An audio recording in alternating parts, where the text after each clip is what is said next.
Welcome back to your daily news, but without the libtard propaganda. I'm your host, Aardvarks.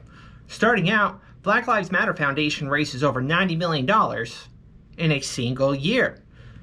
Now, their expenses were about 10% of that, so they have a clean $80 million to spend on whatever they want.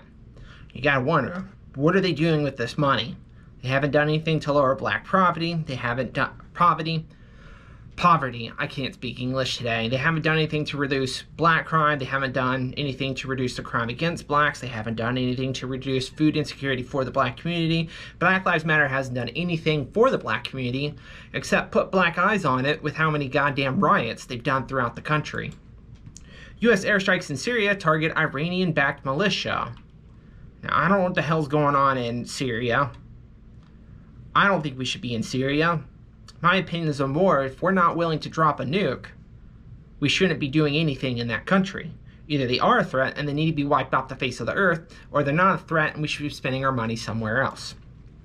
Kentucky bill would make false accusations of domestic violence and sexual assault considered during the child custody disputes. For some reason in Kentucky, you can't bring that up during child custody battles, and now the bill will also make it's a separate crime to file a fake instead of just putting in with a fake police report. This now will be its own separate crime, so they can be charged with filing a fake police report and lying about domestic violence or sexual assault. And this is a good thing, because this is a huge problem in America where women lie about sexual assault and physical assault from men, and then they recant their statements and nothing ever happens to these people who lie and destroy male lives. The whole Gamergate thing, that started because a female game developer had sex with a journalist and then lied about it, and it was proven that she lied about it, and that dude ended up killing himself because so many liberals attacked this guy even after it was proven he was innocent and he didn't commit a crime. He didn't assault her, he didn't sexually assault her, he didn't do jack shit to her. She just lied,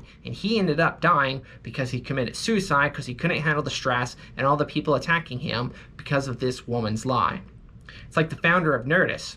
His ex-girlfriend cheated on him, and then he broke up with her, and so she went on Medium and wrote an article talking about he's sexual assaulted and abused her. And then the guy, he lost his show for a little bit, Talking Dead.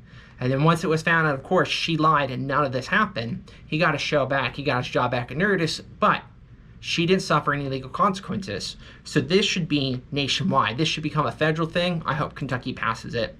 Mr. Potato Head brand goes gender neutral. I don't care. It's still going to be Mr. Potato Head. It's just not going to have Mr. on the bottom. I don't care. It's a kid's toy. Buy it or don't. It's not a big deal. We got bigger fish to fry. U.S. gymnastics coach commits suicide hours after being charged with human trafficking and sexual assault. It's like 20 charges of child endangerment or child trafficking and sexual assault. He helped Larry Nassar, that shit doctor who raped all those girls. Yeah, he helped him, and now he was looking like he was going to go to prison for a very long time, and he took the easy way out. What a scumbag. Glad he's dead. Let's end on a good note.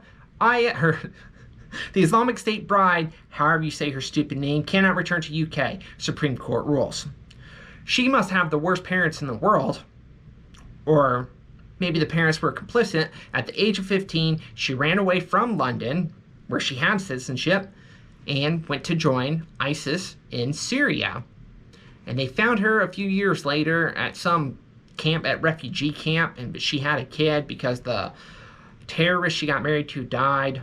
But the Supreme Court, after several years, has finally sided with England, saying that, yeah, the government was right to strip her citizenship and she cannot come back.